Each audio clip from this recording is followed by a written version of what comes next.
Welcome to Uni Speaks Podcast. I'm your host, Shada. Tonight, I bring you episode 17. What are you currently standing on business about? In this episode, I have a lot to say. So sit back, relax, and get ready for a dope ass ride. Welcome to Uni Speaks Podcast. Uni Speaks Podcast. Uni Speaks Podcast. Uni Speaks Podcast. Welcome back, listeners. So I wanted to go ahead and just dive into what does standing on business really means. It could really mean so many things. People take it in so many different ways. For example, when I see you, I'm standing on business. That means when I see you, I'm about to bust your ass, period. Point blank, period.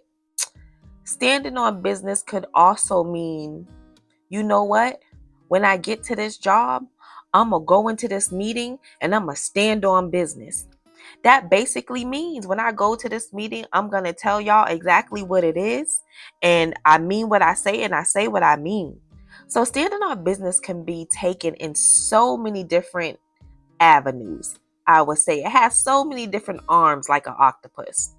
So I'm going to tell you what Jillian said about standing on business. Now, I thought this was kind of funny, but she stands on business about her views about certain things. So, Jillian says 5-star restaurants that require a dress code should have age restrictions.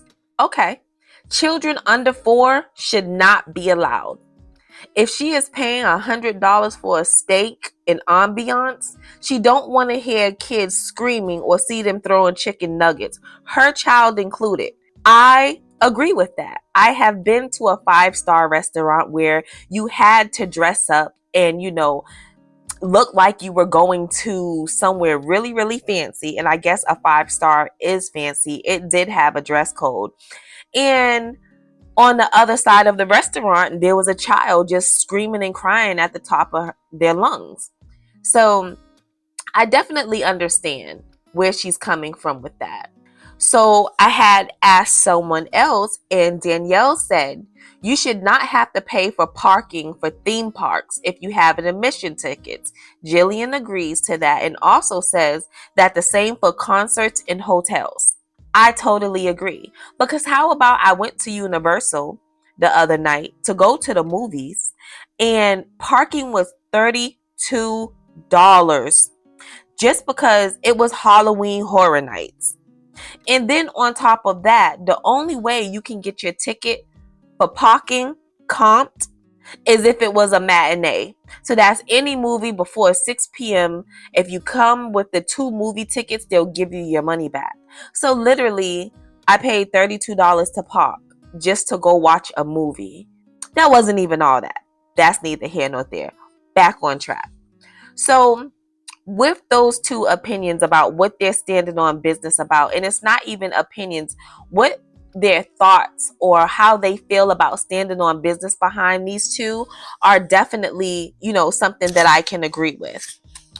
I would say for me, my number 1 for standing on business, I'm never fighting anyone over someone that was supposed to be my one. If you can take her, or if I dated a him, if you can take her, you can have her. She wasn't clearly for me. You know what I mean? Like, I'm not fighting anyone about someone that was supposed to be committed to me. I stand on business about that. And if you can take her, you can have her. My second one would be, I stand on business about not letting someone force their insecurities on me. Like, there's a lot of people out here forcing insecurities on their partners and their friends because it makes them comfortable.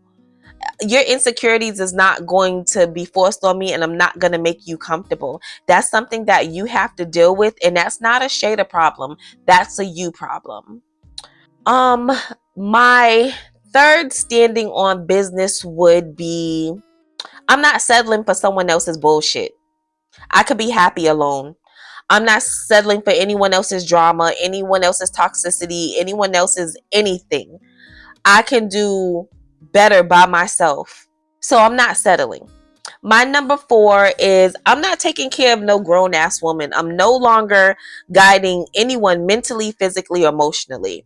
I I realized that in my life that I was literally guiding grown ass girl women into maturity and they wasn't even ready to be there. And if I have my table full, I expect you to add to it, not take from it. So I'm no longer guiding or taking care of a grown ass woman that ain't got her shit together. I can't do it. My next one would be I stand on not trying to save or not trying to force a friendship that isn't two-sided. Let me elaborate. I'm no longer giving my loyalty and my energy to people who always have excuses as to why they never make time, but make time for everything and everyone else. Now you get it? So I noticed that my loyalty sometimes have me in a chokehold. And I realized that for my quote unquote so-called friends, I can't overexert myself for always being too available to them when they need me. But if I need them, they're never available. If I want to do something, they're never available. And I just realized that if I don't call certain people, I won't hear from certain people. So I stopped calling. I stopped reaching out. I stopped texting. I stopped doing a lot. And I realized that the friendship was one-sided. It was only cohesive when it was beneficial to them. So I just fell back. I'm talking about I fell all the way back. I hit the floor. And I've been at peace more with doing so because I realized that even in friendships, people use you for what they can get out of you, whether it's lending an ear, whether it's venting to you, whether it's bouncing ideas off of your head, whether it's trying to plan something and go somewhere, but they're only conversing with you because they just need someone to go with. So I'm no longer forcing those friendships or reaching out for those friendships when they don't reach out to me. I'm not doing that anymore. Let's see. I stand on business by understanding that what is meant for you will be for you. And when them doors open, you don't let them close. Those doors are opening for a reason. And you have to walk through those doors to find out what is meant for you. Don't wait on Sheila. Don't wait on Tommy. Don't wait on Rebecca. Don't wait on your best friend. Don't wait on your cousin them. You have to do it by yourself. And you have to go forth with force about your dream. Don't sit and wait for people because people will hold you back. Don't sit and try to plan your life around people because people, even though they claim to be about you, they don't want to see you win. I would say my next thing that I stand on business about is setting my standards and sticking to them. I learned not to lower my standards for anyone who cannot meet them. And I realize as women and as men, sometimes we have standards and then we lower our standards for people because we know you can't meet these standards, my friend. So let me lower them just a little bit. I'm not doing that because I'm not scared to be alone. I'm not scared to be by myself. I'm not scared to sleep in a bed by myself. I'm not scared to grow old and be by myself.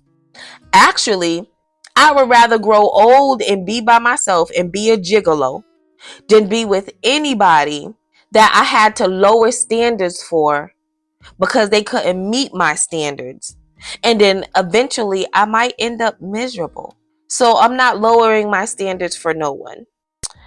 I stand on business by always remembering that what they don't do, someone else will.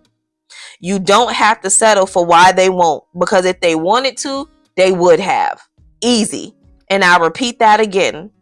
What they don't do, someone else will. You don't have to settle for why they won't, because if they wanted to, they would have. Drop the mic. Let's see what else I got. Sometimes I learned that it be the new friends that support you better than the old friends, honey. Remove and replace. I stand on business about that. I will remove you out of my life, and if it's meant for you to be replaced, you will be replaced. No ifs, ands, or buts. Because sometimes people just take up space as placeholders because they don't want no one else to have you. Whether it's relationships, friendships, situationships, sometimes people just want to be a placeholder in your life so they can have access to you when they feel the need to have access to you. But then you're wondering, like, well, why are you even here? What have you done for me lately? Absolutely the fuck nothing. Replace and remove them. Remove them and replace them. It's just that easy. I will also say I stand on business by understanding that family is the people who show up and show out and really don't play about you. Half the time, this is not blood relations. And coming from a family that don't have the concept of family, I realized that growing up, you have to make your own family. But even with making your own family, sometimes you have to weed people out because then people really ain't your family. But half of my family is not blood related. And I stand on business about them. I really do. I stand on business about my little circle is like a lowercase o. My circle is that little. And I stand on business about the full women that I can literally say is my blood without being blood. One of the major things that I stand on business about is never losing yourself behind someone who is not afraid to lose you. And when a person is not afraid to lose you, they show you every single time. It does not fail. This person will show you that they're not afraid to lose you. And if they're not afraid to lose you, there's no point of you being with them and losing yourself, trying to get them to see the value in you. And I'll never lose myself behind someone again in my life that's not afraid to lose me. Lastly, I would say, and this is kind of a repeat, but I'm going to say it again.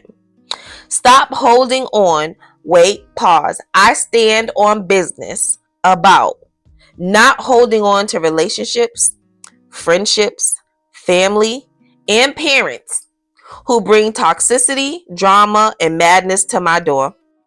Additionally, I pay attention to those in my circle, which I don't have anymore, who lack accountability, don't know how to communicate, and is a habitual felon of gaslighting and narcissistic behaviors.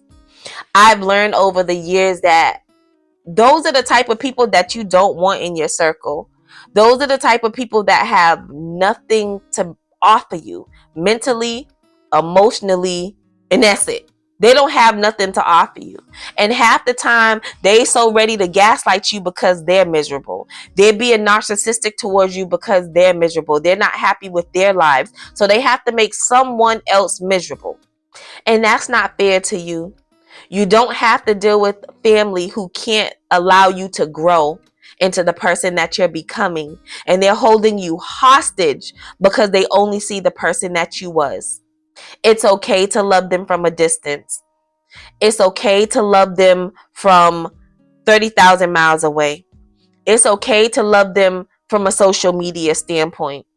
It's okay to let them people sit and dwell on who you used to be, because who you are today is a totally different person.